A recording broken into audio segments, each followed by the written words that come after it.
600 duelist, and somehow Flanders finds itself in the driver's seat.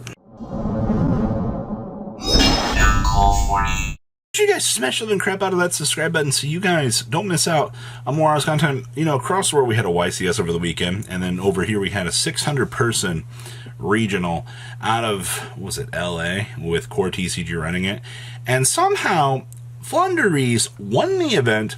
Flanders was in the driver's seat, had 2 in top cut, and people are looking around at the YCS like, oh, nah, Flander, you know, didn't do anything. This is what we talk about, you know, with Rogue. It just drives the show.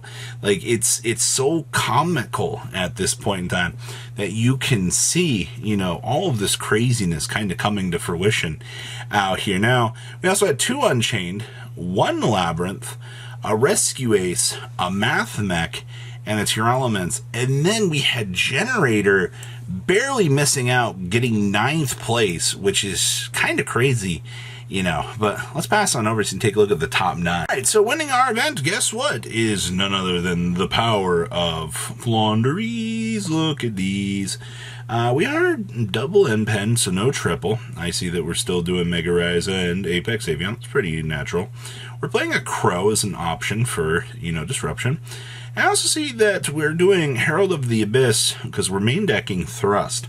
This gives you more of an out towards Purely, and honestly, especially if you're going into a 600-man regional where, you know, these tech choices do feel like they matter all that much more, I feel like you want to try to round out as much as you possibly can. So I don't have any complaint for actually seeing the Herald of the Abyss in this deck. I actually think this might have been one of the saving graces to allow this deck to actually perform by having more of its side deck options present in the main deck. Like a build like this, you're trying to cover as much ground as you actually can to, you know, make sure you don't die.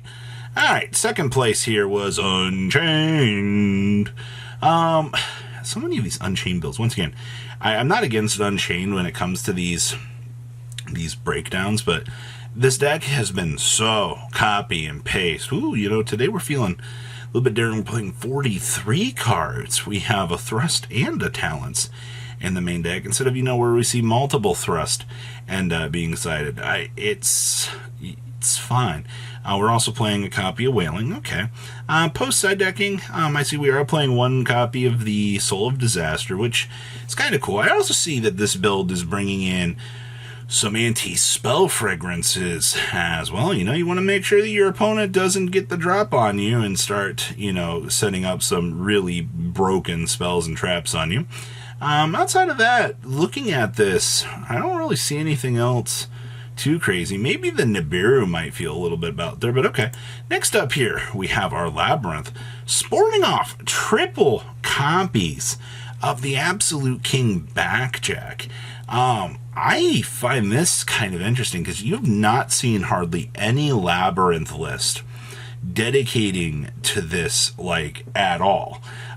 This is fairly an interesting tech choice to see kind of coming back here. And then I see we have another deck that's playing Clarin Rushka. You know, the advantage of Clarin Rushka is it's 1 more material for the SP Little Knight, so you can get the first drop on your opponent, which actually it does matter a little bit. It's why you've seen your uptick in Clarin Rushka as of late. So kind of cool to see that, you know, we're seeing this giant train of ideas actually kind of jumping out here and kind of showcasing and going, hey, you know, this is what we can actually do with this and so forth. Okay. Next up here, we have Rescue Ace. Wow, this build is this is a very teched out list. You are playing a singular enemy controller in here.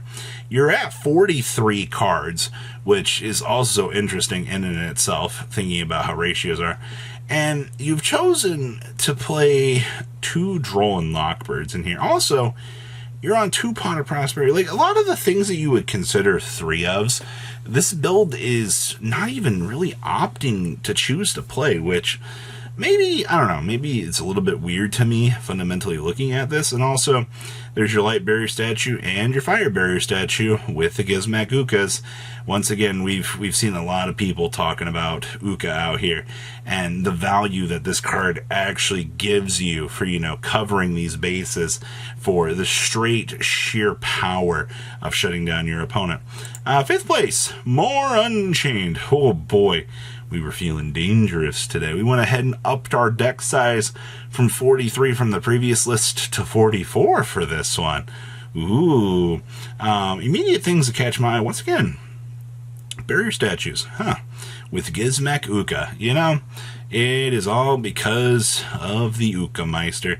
I see we are side decking the Sangan, which I think is fine. Like, Sangan does get its value. But this is kind of interesting. We're bringing in Lina as well. I wonder if this is just, when we bring in the light barrier statue.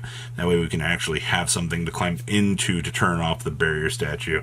If so, that's kind of cute. You do want to make sure that, leaving a barrier statue out, you can get rid of, so you can kind of start toggling on up into being able to play the game. It shouldn't be much of an issue, because this just requires a single light monster. Congratulations, barrier statue. Alright, Mac. Yes, the list only did have a 14 card side deck before somebody's like, Robbie, you're missing a card. Nope, list actually, this is what we were working with here. I'm also glad to see that, we're not like the one crazy list we saw fairly recently. It was playing 2 Small World. Please stick to 3 of this. There's a reason why this deck wants to be able to gas, for this. You literally play so many methods to get to this, so you can play the game. 1 super factorial, 1 equation, all basic ratios, pretty hand-trapped out of our mind. Keep in mind this build would have had to go, what? Was it X2? No, it had to have been X1. So it would have been 8-1, which out of 600 people, that's pretty good. I see that we do side our 1 thrust. Interesting. Little choices here for the side deck. But, it's the what if, that extra side deck card could have mattered all that much more for this list. Okay.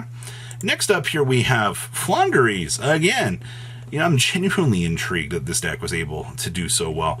Once again, here you see the triple N pen. Now this is what I'm used to. This is the copy and paste of the format here. We're also playing 1 copy of Samorg, the Bird of Protection. Yeah, we've been seeing that. One of our saucy little tech choices in here as well is, Dark World No More. Once again, the little things that you can do because of thrust. Oh, hey, you want to thrust into an evenly? You want to get the Harpy's Featherstorm? You want to get the Dark World No More? You have it all. Alright, like, that's the beauty of playing this deck. Alright, like, Flonder really does have the crazy, advantage train of, you're able to shift through all of these different options and get things off of the ground for whatever you need. Also, look, maybe you should have named the Herald of the Abyss. Maybe you could have won the regional over our other duelists that managed to, have this tech choice. Okay, 8th place out of the regional. Well, we had to see Tyr eventually, right? Like, it's in the stars. I see that we are doing the Horus package in here, as we should be, right? 1 Hoppy, triple Upsetty with the 2 King Sarcophagus. I'm also glad to see that most of these builds did settle in on their ratios, where, you're looking at most of your Horus stuff being a 6-card inclusion package. Hey, if you're worried about time down here, it's no problem. Just go ahead and Skullmark Ladybug. Go ahead and increase your life points by 1,000. 100% loopable. Only problem with this is, you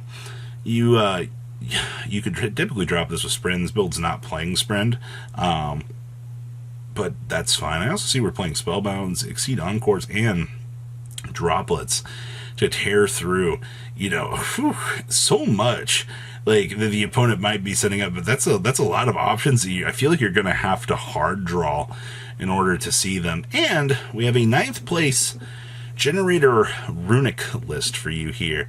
And to anybody's surprise, I'm glad to see that this build was able to kind of keep up. You do see the World Legacy monstrosity out here getting the chance to shine. I see that we do side a Moonin, and we are playing an Elder Entity Ensign here as well. So this build, interestingly enough, feels pretty teched out. 44 cards, not much of a problem whatsoever, but you got to remember these runic generator piles, they are very scary. They really can ruin your opponent's day. So cool to see. So there's your breakdown for 600 Duelist. Please leave a comment down below, tell me what you guys think, and I'll see your beautiful faces back here later in the day, guys. Peace out. Patrons, thank you.